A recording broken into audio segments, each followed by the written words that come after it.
Buenas tardes y bienvenidas una vez más al programa Las hijas de Eva. Hoy nos acompaña Uriel Macías, especialista en bibliografía española de judaica. Hola, Uri. Buenas tardes. Hola, Edna. Hola, buenas tardes. Uriel es un asiduo colaborador de Radio Sefarad del programa Entre Páginas, así que ya estáis acostumbrados a escucharle. Pero hoy no vamos a hablar de historia, sino de cocina. Bien.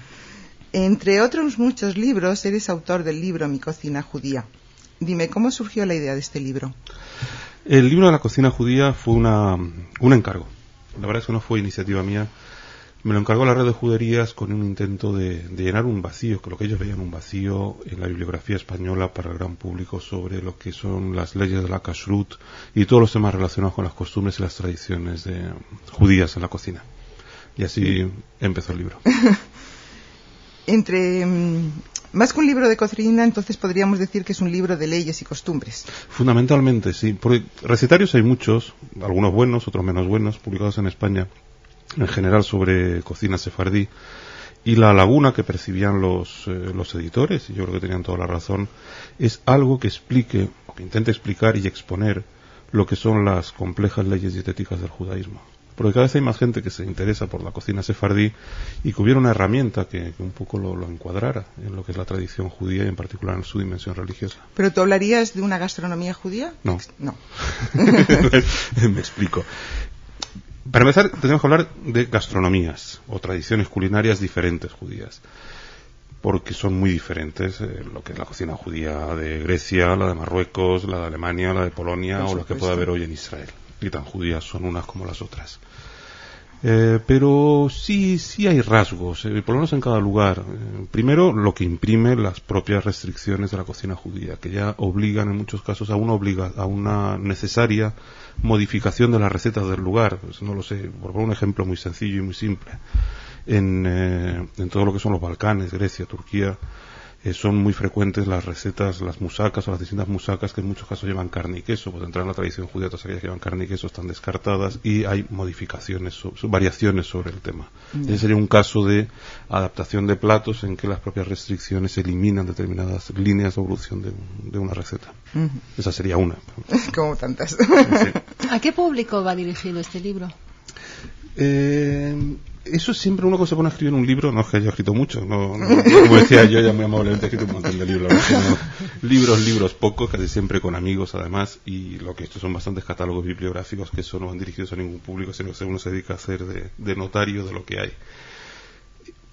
Es siempre una pregunta, ¿a quién va dirigido el libro? Y cuando lo escribes en realidad casi nunca lo sabes, por lo menos cuando yo he tenido que hacerlos, y me he puesto un poco en el perfil de, puede ser algo parecido al de los judíos de Europa. Pensar en alguien que le puede interesar el tema, que no es especialista, que parte de una cultura media al menos mínima, que no tengas que explicar nociones muy elementales de determinadas cosas, y que además busca documentarse en español, o bibliografía sobre estos temas en inglés, en francés, en hebreo, hay ingentes cantidades de títulos. Se trata un poco de llenar un hueco. Eso, el público interesado y algunos apartados, pues el libro, además de tener toda esa parte de introducción de leyes y de las recetas de Anita Ben Sadón, que también incluye el volumen, hay otras cosas más folclóricas, luego hay otras cosas más, quizá tengan una pequeña aportación de investigación, porque hay textos literarios también.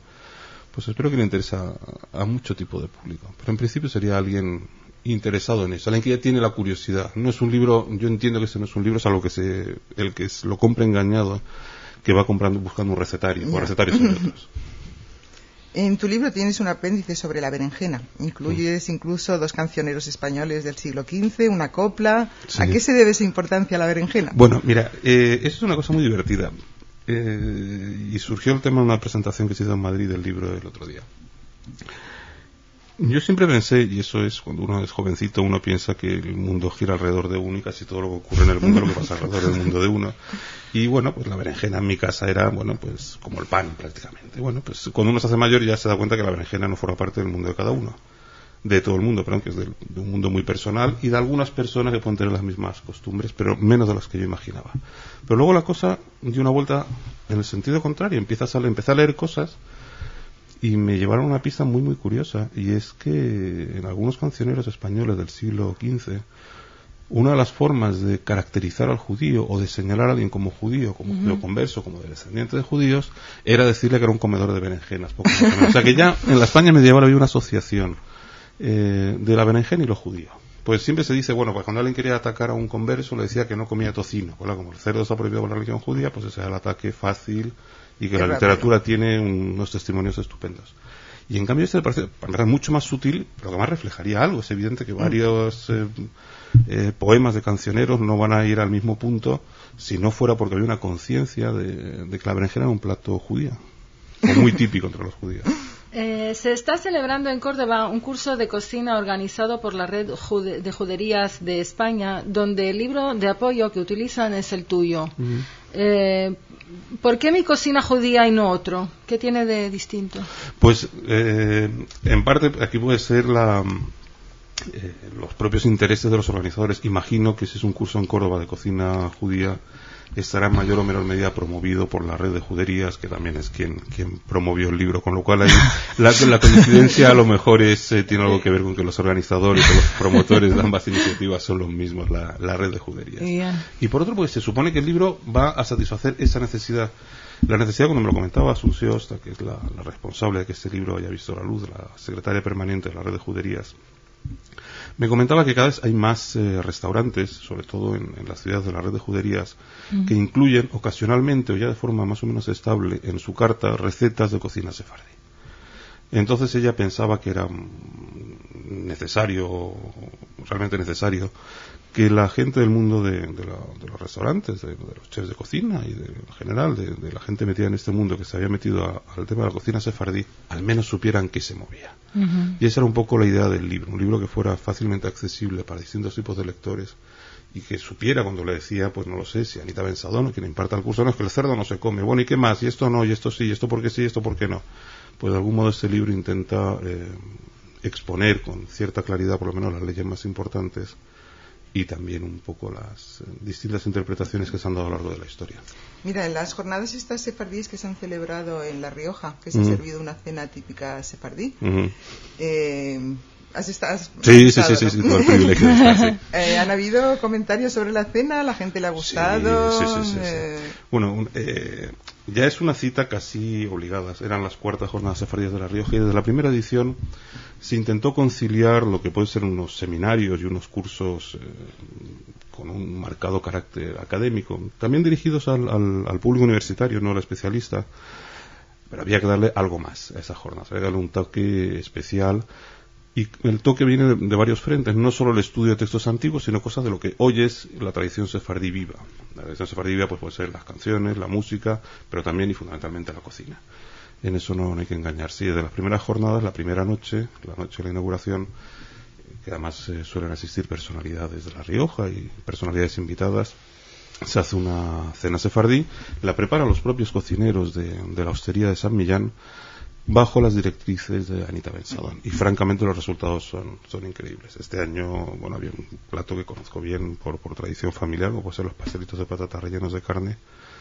Y no solo la textura, que no es fácil de lograr en el pastelito, sino incluso el sabor que dan las especies era muy parecido al que uno puede comer en las casas judías. ¿Alguna anécdota de algún invitado? No, la verdad es que se lo comieron todo. La anécdota es que quedó poco en los platos. Yo creo que eso es la mejor anécdota que se puede contar. Por supuesto. ¿Erais muchos? ¿Mucha gente? En la cena, pues yo calculo que un centenar de personas. Quizá algo más incluso. ¿Qué le ha parecido a tu hija la dedicatoria del libro? Le dedico este libro a mi hija por su amor a la Dafina. Eso se lo tenés que preguntar a ella, y así volvéis a la tradición de invitar a mujeres y no a hombres, que te es una excusa para invitar a... Pues ¿por qué no? Ella, que también es hija de Eva, pues podría haber opinado. Ella no lo sabía, ella lo vio cuando el libro estaba impreso. Se llevó una gran sorpresa, y la verdad es que uno dedica... Yo nunca había dedicado ningún libro a nadie, porque nunca me lo pidió el cuerpo. Y mi hija, como trabajamos juntos en el mismo despacho, digamos, ella hace sus deberes, yo hago los mismos, en el mismo sitio, pues hay siempre una cierta complicidad, lo que ella está haciendo y lo que yo estoy haciendo. Y ya en este libro ya tenía más edad y lo vivió más de cerca, la realización del libro. Tuvo mucho interés, cómo vas, cómo no vas, cuándo terminas. Se vino conmigo a la presentación en Cáceres a hacerse 400 kilómetros de coche, pero eso Perdona, vino ¿qué edad tiene tu hija? Ahora tiene 10. Y bueno, ya es verdad, la Dafina, uno piensa en la Dafina, yo no he sido nunca un apasionado de la Dafina y de golpe, pues mi hija es su plato favorito. Y me parecía de justicia que la Dafina tiene un papel fundamental en la historia de la cocina sefardí, pues ahí unían las dos cosas, un homenaje a mi hija y un homenaje a la Dafina. Muy bonito. Mira, no me gustaría que termináramos esta conversación sin preguntarte, ¿te metes de vez en cuando entre los fogones? Sí, ahora menos, y mucho menos de lo que quisiera. La verdad es que me encanta, la cocina me encanta. Lo que pasa es que la verdad es que últimamente no tengo mucho tiempo. Hace unos años sí cocinaba muchísimo más y me encanta. ¿Alguna cosa preferida? ¿Hacer pastelitos? No, los pastelitos nunca he tenido paciencia. No, hay cosas que tengo menos paciencia. Yo cuando me metía en la cocina era más bien para hacer recetas de lo que son la tradición, lo que era la tradición de mi madre, de recetas sefardíes de Turquía. Pues no sé, el takayut, que es una especie de musaca hecha con berenjena asada, carne y berenjena frita, que son unos platos estupendos. Los calabacines rellenos con... Bueno, hay una serie de cosas que me gustan. Qué envidia tener un hombre así en casa que te haga estas cosas. Sí, a mí me encantaría tener un hombre así en casa y hiciera estas cosas. Bueno, Uri, ha sido un placer de verdad tenerte aquí. Es un honor para mí y encantado de ser una hija de Ivana. Muchas gracias. Muchas gracias a vosotros.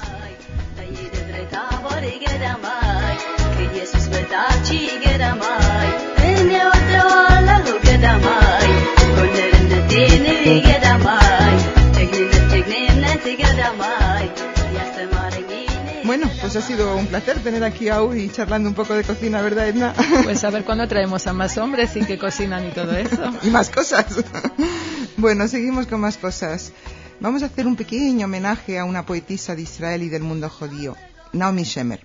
Os voy a leer algo. Israel se despidió de quien fuera definida como la primera dama de la canción israelí. El 27 de junio de 2004 moría Naomi Shemer, compositora de importantes poemas y canciones de Israel. Su influencia no se limitó a las fronteras de Israel, sino que llegó a ocupar un lugar de trascendental influencia en la cultura de las comunidades de la diáspora. En todas las instituciones judías de la diáspora hay un lugar para una canción de Naomi Shemer, escuelas, templos, campamentos y festivales. En 1967, el entonces alcalde de Jerusalén, Teddy Kollek, le encargó a Naomi que escribiera una canción acerca de la ciudad. Compuso Yerushalayim Shel Zahav, Jerusalén de oro. Unas semanas después, al estallar la Guerra de los 6 días, se convirtió en un himno nacional. Mientras la Tikva está ligada a la historia, la Jerusalén de oro de Shemer apela al orgullo de la victoria, a la idealización hecha realidad. Ya no es la Jerusalén que nos reunirá el año próximo, es la creación del sueño colectivo, y al cantarla somos parte de la victoria del 67. Otra canción interesante en cuanto a su integración en la vida judía de la diáspora es Al Kolele, por todas esas cosas. En Israel esta canción fue adoptada como himno del movimiento de los colonos cuando fue evacuado el asentamiento de Ayamit, después del acuerdo de paz con Egipto. Desde lejos, las canciones de Naomi Shemer proponen una solidaridad con Israel político, soñador, ilimitadamente judío. Basta con canturrear y soñar. La guerra de Yom Kippur hizo que compusiera otra gran canción, Lu Yehi, que así sea. Habla del destino del pueblo judío en su país. Ojalá no hubiera más guerras, ninguno, no solo la de Yom Kippur. Y si pedimos esto, que así sea, dice la canción. No hace falta estar en Israel para ser parte de su destino. Con cantar una canción dulce y pegadiza de Naomi, sentimos, aunque sea por un momento, que estamos allí. Los elementos culturales de una comunidad forman parte de la construcción de su propia identidad. Las comunidades judías en la era del Estado de Israel se nutren de componentes de la cultura israelí, como ya hemos visto. Las canciones de Naomi Shemer son parte de la dieta de las comunidades. Esto establece una relación íntima y es un medio fundamental para el sostenimiento de las relaciones entre Israel y la diáspora. La grandeza de esta compositora se funda no solo en la calidad de su producción, sino en que al haberse convertido en uno de los conectores culturales en la relación Israel-comunidades, se ha transformado en componente de la cultura judía en todo el mundo. Al ser la obra de Naomi Shemer una entidad inmortal, seguiremos viviendo a Israel también desde sus canciones. Luyei. Luyei. Bueno, pues ya hemos terminado por hoy el programa, Edna. Les recordamos nuestra dirección, lashijasdeeva@radiosefarad.com, y hasta la semana que viene. Hasta la próxima. חזרנו אל בורות המים, לשוק ולכיכר, שופר קורא מהבית בעיר העתיקה, ובמערות אשר בסדר